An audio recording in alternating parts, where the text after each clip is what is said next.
नमस्कार दोस्तों, myself is doctor Shakeel Hussain, professor political science, government PG autonomous college Durg, Chhattisgarh.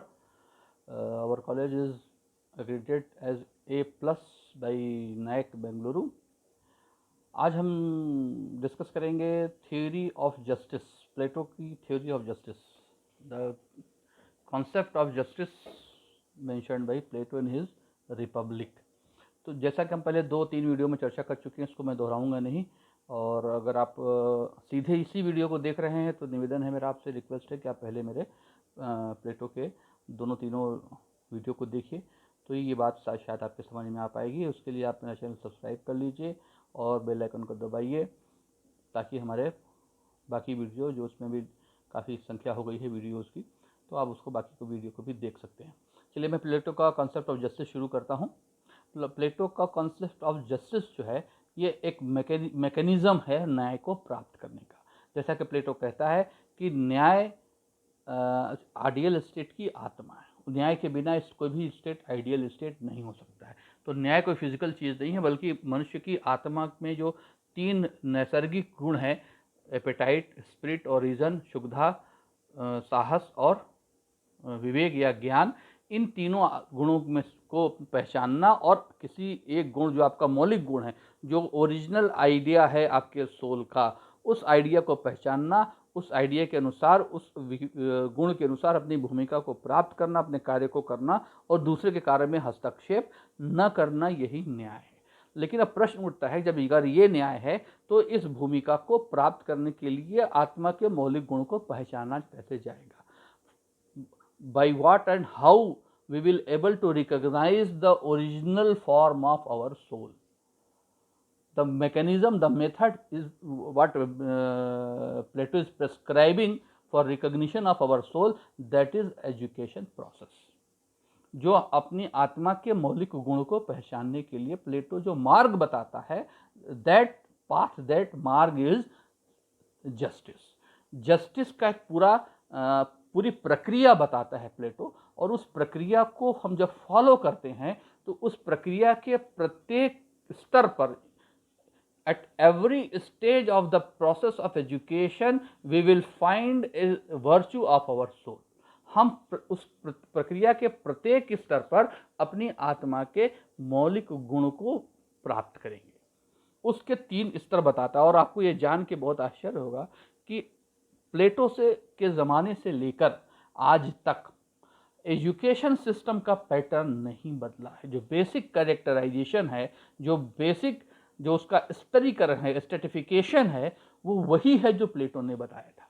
इसीलिए Rousseau कहता है, रूसो जो खुद एक फिलोसोफर है, कि शिक्षा शास्त्र पर लिखा गया सर्वश्रेष्ठ best treatise written on the education is Republic. वो कहता है शिक्षा शास्त्र पर लिखा गया सर्वश्रेष्ठ ग्रंथ है रिपब्लिक.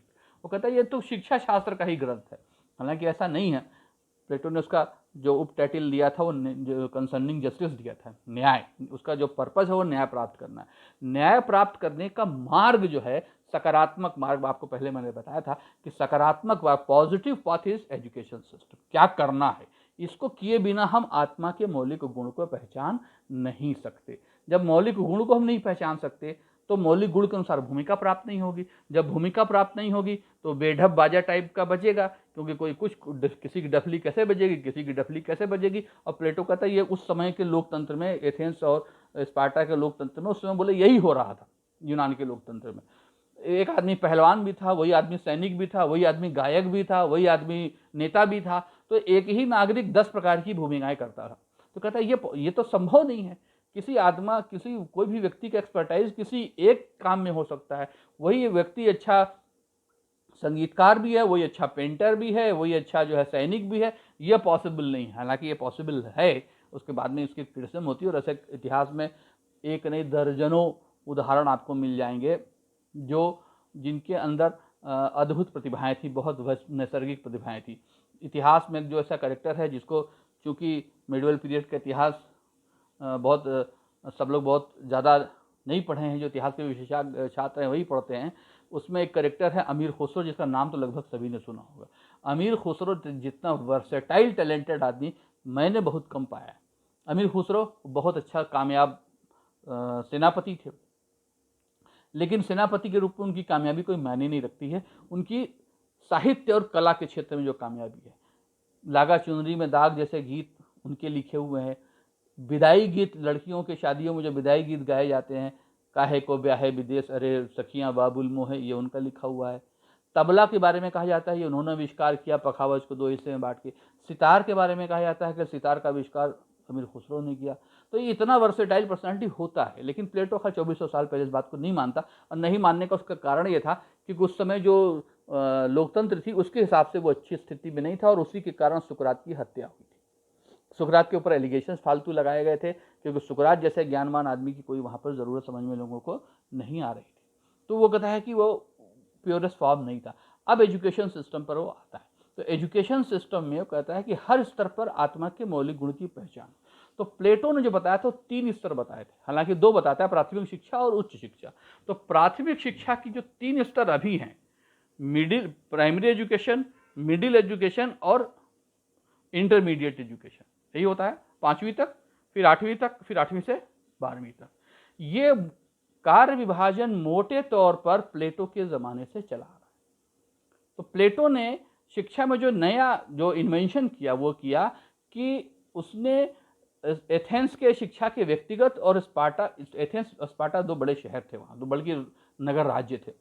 तो इस पे एथेंस में शिक्षा जो है राज्य का काम नहीं था, ये लोगों का आपस का काम था।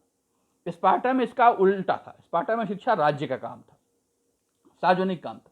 प्लेटो ने इन दोनों को मिलाया कि व्यक्ति का काम क्या है कि शिक्षा प्राप्त करे, राज्य का काम क्या है इसको शिक्षा दे। ये स्वैच्छिक नहीं है, everybody has to be educated, उनको सभी व्यक्ति को एजुकेट होना जरूरी है। एजुकेशन प्राप्त करना मैंडेटरी कर दिया किसने? जो आज अनिवार्य शिक्षा, सार्वजनिक शिक्षा कही जाती है कि 12 राज्य 14 साल के बच्चों को अनिवार्य शिक्षा देगा, ये 2400 साल पहले अरस्तु प्लेटो कह रहा है कि हर व्यक्ति को, हर नर नारी को, इसमें लड़कियों को शामिल करता है। 2400 साल पहले ये बहुत बड़ी बात थी कि स्त्री का गुण भी, मौलिक गुण आत्मा का उतना ही प्योर है जितना कि पुरुष का है। तो उसमें वो आत्मा के मौलिक गुण को पहचान करने में स्त्री और पुरुष के बीच में कोई भेदभाव नहीं करता है प्लेटो। वो कहता है मनुष्य मतलब मनुष्य, वेदर ही और शी, दोनों के अंदर एक ही गुण है, और वही गुण को पहचानना है, वो न्याय है। तो कहता है एजुकेशन सिस्टम में सब लोग भाग लेंगे, कोई छोड़ा नहीं जाएगा, सबको शामिल किया जाएगा। ये हो गया राज्य का सार्वजनिक गुण जो उसने स्पार्टा से लिया। व्यक्तिगत गुण जो उसने एथेंस से लिया वो ये था कि हर व्यक्ति जो शिक्षा प्राप्त करेगा उसमें उसको पूरा अवसर दिया जाएगा, उसमें कोई भेदभाव नहीं होगा, कोई इफ बट नहीं होगा कि नहीं ये वाले को दिया जाएगा वो वाले को नहीं दिया जाएगा। राज्य सबके साथ समानतापूर्ण व्यवहार करेगा, चाहे स्त्री हो या पुरुष। अब वो कहता है शिक्षा के 2 स्तर होंगे, प्राथमिक शिक्षा और उच्च शिक्षा।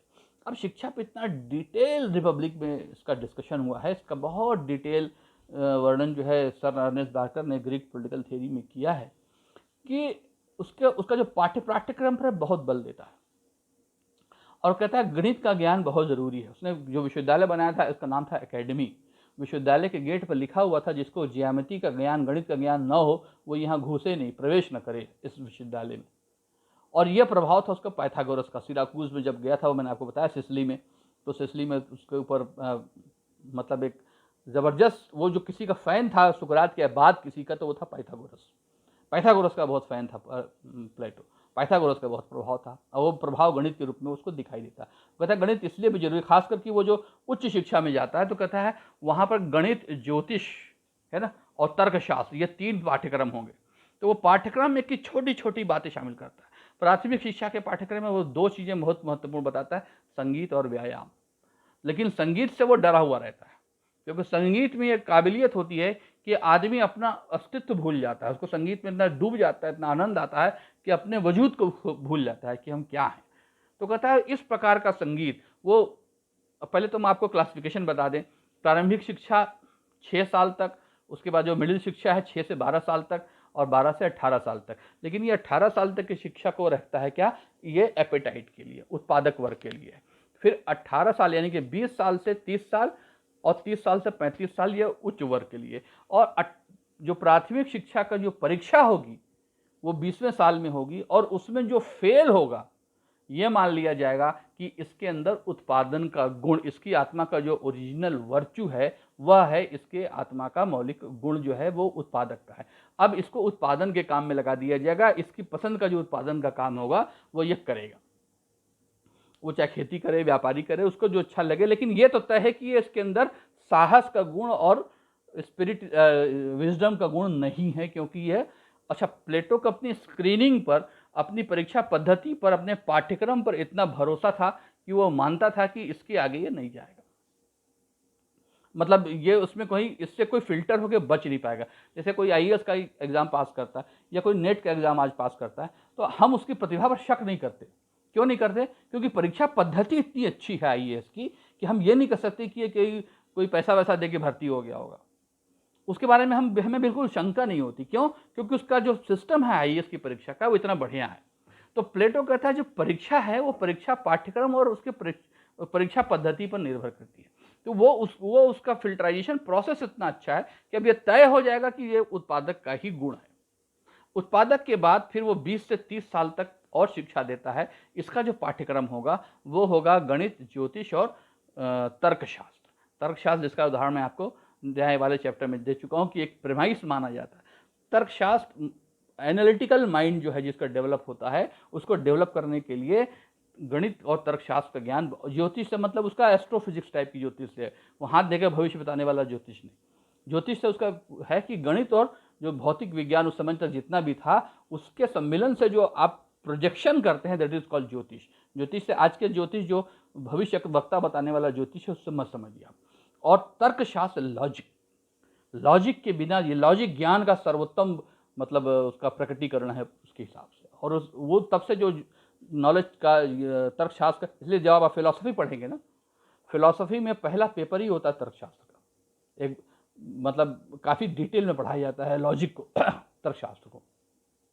तो तर्कशास्त्र और दर्शन अन्योन्याश्रित संबंध है, आपस में जुड़े हुए हैं, तो तर्कशास्त्र को शामिल करता है।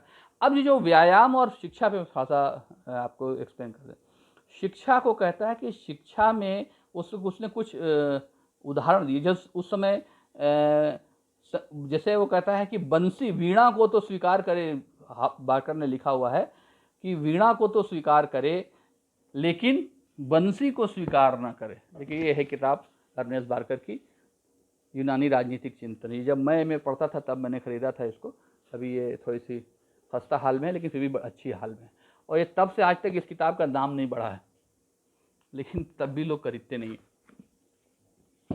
तो यूनानी राजनीतिक चिंतन, ग्रीक पॉलिटिकल थ्योरी, ये मतलब अब 1120 उतनी लंबी किताब का पढ़ लेंगे तो और क्या बचता है प्लेटो और अरस्तू के बारे में अलग से जानने के लिए। तो वो बंसी और वीणा में फर्क करता है, और उस डिटेल में जाएंगे तो बहुत लंबा वीडियो हो जाएगा। बंसी वीणा में फर्क करने का उद्देश्य पर्पज ये है कि उसके हिसाब से संगीत के कुछ वाद्य ऐसे हैं, संगीत की कुछ चीज़ें ऐसी हैं जो आत्मा पर बुरा प्रभाव भी डाल सकती है। तो आत्मा की प्योरेस्ट फॉर्म को लेके वो इतना ज़्यादा सशंकित है, इतना ज़्यादा सावधान है कि उसमें थोड़ी सी भी मिलावट, थोड़ा सा भी इफ बट उसको स्वीकार नहीं है। जो कहता है कि आत्मा का परिशुद्ध रूप ही बाहर आना चाहिए। तो वो कहता है संगीत में वीणा तो अलाउड है लेकिन बंसी, बांसुरी अलाउड नहीं है। इसी तरह व्यायाम में, व्यायाम को लेता कहता है व्यायाम केवल दंड बैठक करना जो है, शरीर सौष्ठव बॉडी बिल्डिंग व्यायाम नहीं है। वो व्यायाम का को लेता है कि शरीर की शुद्धि का, जिसको हम भारतीय दर्शन में योग भी बोलते हैं, तो योग शब्द तो उसने इस्तेमाल नहीं किया है, लेकिन कहता है वो चिकित्सा शास्त्र की ऊंचाई तक ले जाता है व्यायाम को। कि शरीर, प्लेटो खुद भी बहुत बलिष्ठ शरीर का था, उसके खूबसूरत शरीर के नाम की वजह से ही उसका नाम प्लेटोन पड़ा था। तो वो कहता है शरीर इतना सुंदर मजबूत होना चाहिए, इतना शुद्ध होना चाहिए कि वो कहता है कि हमारे राज्य में, आदर्श राज्य में चिकित्सकों आदि की कोई ज़रूरत नहीं पड़नी चाहिए। क्योंकि जब शरीर शुद्ध रहेगा, बलशाली रहेगा, व्यायाम किया हुआ रहेगा, व्यायाम से मतलब कसरत करने से नहीं बल्कि शरीर की पूरी शुद्धि से है। तो आप जैसे योग में होता है नेति और तमाम प्रक्रियाएं होती हैं, उन सब प्रक्रियाओं की तो चर्चा वो नहीं करता, लेकिन शरीर की चिकित्सा शास्त्र की ऊंचाई तक वो ले जाता है व्यायाम को। तो प्राथमिक शिक्षा संगीत और व्यायाम, उच्च शिक्षा ज्योतिष, तर्कशास्त्र और गणित। तो कहता है अगर सेना नायक हैं, आप युद्ध करने जा रहे हैं, ज्यामिति का, ज्योमेट्री का ज्ञान नहीं है, तो आपको सेना की व्यूह रचना कहाँ कितने सैनिक रहेंगे, कहाँ कितने ये नहीं आएगा आपको। और जब ये नहीं आएगा तो युद्ध हारना तय है। बाबर भारत में आया 24,000 सैनिक लेके आया था, हालांकि उसके जीतने का सबसे बड़ा कारण उसका तोप खाना था, जो भारतीय सुल्तान के पास नहीं था, जो इब्राहिम लोदी था। लेकिन उसने उसकी जो व्यूह रचना थी वो ज्यामिति पर आधारित थी। उसने उसको इतिहास किताब में लिखा तुलुगमा पद्धति। तुलुगमा पद्धति में वो 5,000 सैनिकों को रिजर्व रखता था, तो जो दोपहर तक सैनिक जब थकने लगते थे तो रिजर्व सैनिक को भेजता था, ताकि वो सैनिक ताज़ा रहें और हमला करें। तो वो कहता है प्लेटो का कुछ कॉन्सेप्ट वैसे ही है कि आप ज्यामिति का ज्ञान अगर आपको नहीं है कि कितने सैनिक कहाँ लगाने हैं तो आप युद्ध हार जाएंगे। और तर्कशास्त्र का ज्ञान नहीं है तो तर्कशास्त्र तो शासन तो बहुत उच्च श्रेणी का काम है, तो उच्च श्रेणी का काम के लिए आपको तर्कशास्त्र में पारंगत होना जरूरी है। तो अब कहता है कि प्लेटो 30 साल पे फिर परीक्षा लिया जाएगा। अब जो 30 साल में जो परीक्षा लिया जाएगा, इसमें जो पास होगा उसकी चर्चा नहीं, जो फेल होगा अब ये तय हो गया कि ये शासक नहीं बनेगा, इसके अंदर साहस का गुण है, क्योंकि व्यायाम से उसका शरीर मजबूत है और तर्कशास्त्र, ज्योतिष और गणित की शिक्षा से उसका मस्तिष्क भी विकसित है। अब ये राज्य की सुरक्षा के काम में लगेगा, यह शासक समुदाय का सहायक समुदाय होगा। अब जो दूध की मलाई बची, जो थोड़े से लोग बचे, वो कहता है इसको इनको 35 साल तक, सोचिए 35 साल कम उम्र नहीं होती है, उस प्लेटो के ज़माने में तो बहुत ज़्यादा होती थी, जबकि लाइफ एक्सपेक्टेंसी, जीवित रहने की आयु भी बहुत कम रही होगी। वैसे में वो 35 साल तक सिर्फ शिक्षा की बात कर रहा है।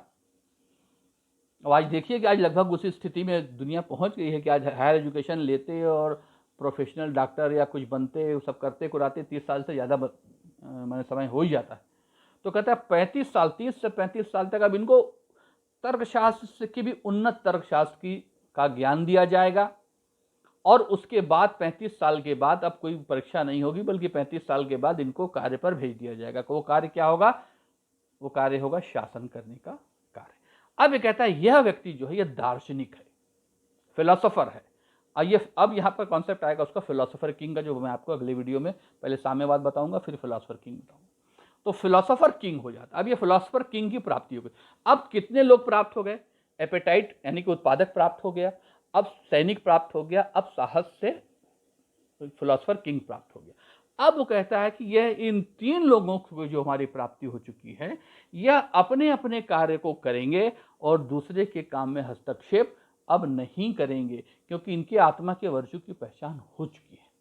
अब ये दूसरे के काम में हस्तक्षेप नहीं करेंगे, तो कहता है ये न्याय है। दार्शनिक के लिए वो यहाँ पर और एक बात कहता है कि 35 साल तक इनको तो भेज तो दिया गया है, लेकिन इनका एक तरह से शिक्षा खत्म नहीं हुई है। ये कार्य पर प्रशिक्षण 50 साल की उम्र तक चलेगा, इनका कार्य पर सीखते रहेंगे। तो इसीलिए कहा जाता है कि प्लेटो के दृष्टि में शिक्षा जीवन पर्यंत चलने वाला काम है, शिक्षा कभी खत्म नहीं होने वाला काम नहीं। तो शिक्षा ही वह माध्यम है जिसके माध्यम से आत्मा के 3 गुणों की प्राप्ति होगी या 3 गुणों की प्राप्ति होती है। अब 3 गुणों की प्राप्ति के बिना तो न्याय प्राप्ति नहीं होगी। 3 गुण जब प्राप्त हो जाएंगे तो उसकी आत्मा के मौलिक गुण के अनुसार अपनी भूमिका को प्राप्त करेंगे और दूसरे के कार्य में हस्तक्षेप नहीं करेंगे। तो जो शिक्षा सिद्धांत लिखेंगे वो यहीं से शुरू करेंगे आप, कि शिक्षा सिद्धांत प्लेटो के न्याय की प्राप्ति का माध्यम है। पहला लाइन ये रहे, education system is nothing but a medium to achieve और a mode to achieve the platonic concept of justice. ये देख धाक जमाने वाला वाक्य होगा कि शिक्षा सिद्धांत क्या है? प्लेटो के न्याय की प्राप्ति का एक पॉजिटिव माध्यम है, उसके बिना वो वर्ग प्राप्त नहीं होगा। अब फिर अगली लाइन बताएगी वो आत्मा के त्रिगुणात्मक विभाजन पर चलता है, इसलिए न्याय चाहिए। न्याय के लिए क्या चाहिए? शिक्षा चाहिए। शिक्षा में फिर आप शिक्षा सिद्धांत उसका सबसे आसानी से लिखा जाने वाला सिद्धांत है, क्योंकि थोड़ा सा लिखने में मैकेनिकल हो जाता है, समझने में तो मैकेनिकल नहीं है, लेकिन लिखने में थोड़ा यांत्रिक हो जाएगा। प्राथमिक शिक्षा, उच्च शिक्षा, प्राथमिक शिक्षा का विभाजन करिए, तीनों उसके पाठ्यक्रम बताइए, पाठ्यक्रम की थोड़ी सी चर्चा कर दीजिए कि व्यायाम में, संगीत में को कौन कौन चीज़ें शामिल करता है, कौन कौन चीज़ें शामिल नहीं करता है, ज़्यादा अच्छा आंसर और बनाना चाहते तो। उसके बाद फिर परीक्षा उसका कौन कौन से वर्ग प्राप्त होते हैं, और उच्च शिक्षा में उसका पाठ्यक्रम को फिर 30 साल में परीक्षा कौन से वर्ग प्राप्त होते हैं। अब इन वर्गों के अनुसार वो अपनी भूमिका को प्राप्त करेगा। इसके बाद जो अगली चीज बताता है प्लेटो, वो साम्यवाद है, कम्युनिज्म। कम्युनिज्म से उसका अभिप्राय है कि एक तरह का प्रोहिबिशन है आत्मा के इन 3 गुणों के लिए। डू तो बता दिए गए, अब डोंट्स बताना है, क्या नहीं करना है।